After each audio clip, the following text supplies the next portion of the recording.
So, you're a creator in Rec Room, and you've got some rooms that you want to get a lot of visits on to get some niche internet success. Well, as someone with some niche internet success in this area myself, I thought I'd go ahead and share everything that I've learned about this topic over the past few years. And I can already tell you right now that there is one major misconception that a lot of creators have when they're trying to get visits that leads them to make a really bad decision that I'll talk about later. But first, this is actually part 2 to a video I made a while ago on how to generally get started and be more successful as a Rec Room creator, and I highly advise you go watch that video first. Alright, so when thinking about how you can get people to come into your room, first think about how you usually go to other people's rooms. More often than not, people usually pick to go to rooms because they open their watch, go to the play menu, and pick out a somewhat interesting looking room near the top of one of the tabs. So that right there is where you want your room to be for as long as possible, right near the top of the play menu. The first and easiest way to do this is with the new tab. Newly published rooms show up here for about a week, and it's the best way to get a really good initial boost of traction to your room. Now for the new tab, I'm not entirely sure on this, but I'm like 90% certain that it's sorted by engagement. I'm gonna use the word engagement a lot in this video, so let me quickly cover what I mean by that. Engagement is like a mix of a bunch of different statistics, basically like the average amount of time that a player spends in your room, the total amount of time spent in your room, the number of revisits your room has, etc. Nobody knows exactly what stats are used to determine engagement, but basically you just want players to spend a lot of time in your room and then come back to it again later. Also, the new tab is actually not the same for every player. What shows up on someone's new tab is tailored to the rooms they've joined in the past, the platform they're on, and stuff like that. But in general, if you publish a room that quickly gets really good engagement, it'll show up on the top of people's new tabs for about a week. And being high on the new tab can be really, really effective. I've seen and had rooms get hundreds of thousands of visits in just a week from being high on the new tab. You really want to make sure that you take advantage of those first 7 days. Cool, that's a good first step, but eventually your room is going to be automatically removed from the new tab, and the number one place you want it to be on after that is the hot tab. The hot tab is basically exactly like the new tab, except it doesn't only show rooms published in the last week. Just like the new tab, it can be different for everyone looking at it, and this time I am 100% sure that it's sorted by engagement. Rooms that get on the hot page tend to stay on there for a really, and sometimes I mean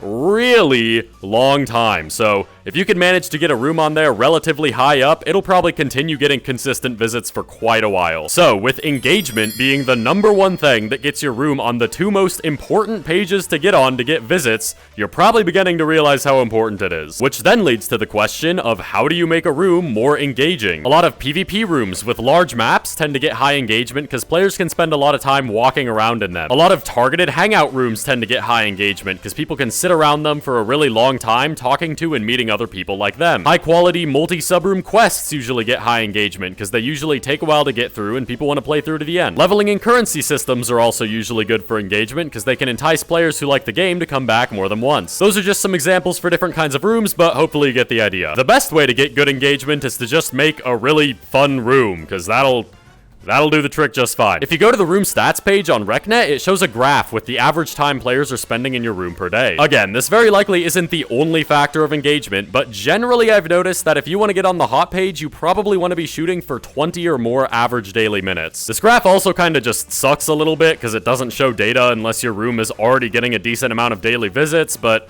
when it works, it's good enough, I guess. If you want to be on the hot page long term, but your room is getting like 10 or less daily minutes, then you're probably gonna have to make some serious changes to make your room more engaging. I'll talk even more about engagement and the hot page later, but for now, let's go over the last way to get on the play menu and funnel people into your room. And no, I haven't forgotten about the big misconception that I talked about at the start of the video. We're getting there. So another secret way to get visits on your room is to go into your watch and then go to my profile. And then while you're on my profile, if you hit that secret support button right there, your room will instantly get 10 million visits. This is real, I promise. No lie. Okay, but for real. The final way to get high on the play menu is to get on a playlist or carousel somewhere in the highlight tab. If you ever scroll down this tab, you'll see a whole bunch of carousels for a bunch of different stuff like contest winners, staff picks, ink showcase, and more. Depending on the carousel, rooms can stay pinned on these for months at a time and can be just as effective as getting visits as the hot page without necessarily requiring the same amount of high engagement. Well, that sounds great. How do you get on the tabs? It can be a bit complicated and specific, so I'll just go through some of them. Contest winners is pretty self-explanatory. It's rooms that placed high in the latest Rec Room build contest. I'm not going to talk about contests too much, but there's some info in the description if you're interested. interested. Staff picks or featured rooms is a list of hand-picked rooms that you can submit to, and I'll talk about this in a sec. Ink Showcase is a thing that Rec Room does very occasionally where they let people submit their rooms they want to be showcased, and then they post like a Nintendo Direct style video showing off these rooms. And then obviously all the rooms showcased get put in a playlist too. I've got some friends with an Uno room that they got in Ink Showcase, and it got put at the front of the carousel. And because they haven't done another Ink Showcase in like many months since then, the room has just been sitting there raking in visits, and that's part of why it has so many. This Earn Currency carousel is from Ink Room Highlights, which is another thing you can submit your room to as long as it meets some guidelines. So yeah, getting into these carousels can be a bit weird, and it's probably just a better idea to go for the hot page. But also, ideally, you'd have your room both on a highlight carousel and on the hot page. Also, some of these carousels might seem pretty useless because of how far you have to scroll down to get to them. But actually, like the hot page, I think different people have different carousels arranged in different ways. So that's something to keep in mind, I guess. So those three things, the new tab, the hot tab, and the highlight carousels are the main ways you're probably going to get a lot of both long and short-term visits. Now it's time to go over some other not as great ways to get visits that a lot of people have misconceptions about. So the first thing is the Staff Picks highlight carousel, aka featured rooms. The featured rooms change out every week, and they're super easy to submit for, with the only requirement being that your room is half decent. Featured rooms used to be great because they were displayed way more prominently in a massive banner on the top of your watch along with some other places. However, that massive banner has now been removed. So the only places that featured rooms are shown now is on RecNet, which isn't even in the game, on the community board that a lot of players never check or can't even see on their platform, and the tiny little Staff Picks playlist among all the other highlight carousels. Before, when I got a room featured, I could sometimes get hundreds of thousands of additional visits in a single week, but since it was made more obscure, a lot of people are lucky to even get like a couple thousand visits in that week. So while submitting for featured rooms doesn't hurt and you should probably still do it, it also really does not help that much anymore besides for a very moderate short-term boost in visits. I'll leave a link to submit in the description. Just note that there's a multiple month-long waiting list, so it could take a while. The next thing I see people doing is scheduling and running a lot of events in their room. So for some kinds of rooms like hangouts or role plays, but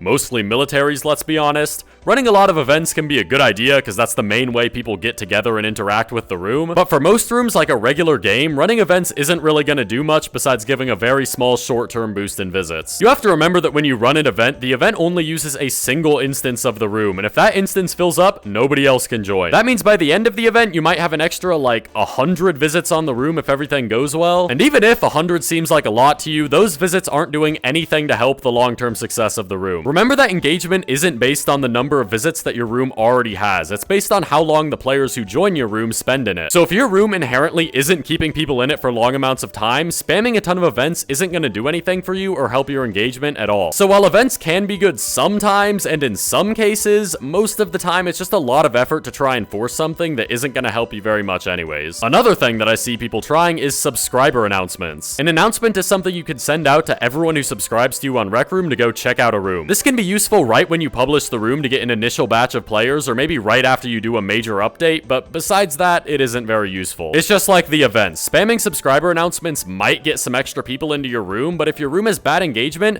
spamming people to go into it isn't gonna fix that. So hopefully you're kind of starting to see a pattern here with some of these methods. There's a lot of kinds of forceful promotion like this, like getting YouTubers to promote your room in a video or community post, or getting a door to your room in another popular room. These are all things that can be useful in certain scenarios, but most of the time, if your room has bad engagement, they're not going to help the long-term success of it at all. There's a lot of promoters in Rec Room that either have a lot of subscribers in-game or on YouTube that people will pay to promote their rooms in these forceful ways. If there is one thing that you take from this video, and this is the big misconception, ready? It is that you should not pay or hire a Rec Room promoter in 99% of cases. These promoters getting some people to join your room is not going to increase the average time a player spends in your room unless you're just getting an initial player base, which is something you can already do for free with other basic promotion methods yourself or just with the new tab. If you just want a short-term boost in visits to your room, then sure, go ahead and waste your time and money. But all of the rooms that you see that have over 1 million visits got there not because they had a promoter, but because they are engaging experiences, and Rec Room's algorithm pushes them high up on the play menu. This huge misconception in the creator community is that in order to get a lot of visits on your room, you need to already be popular and already have a lot of subscribers. Besides this being a massive logical fallacy, like,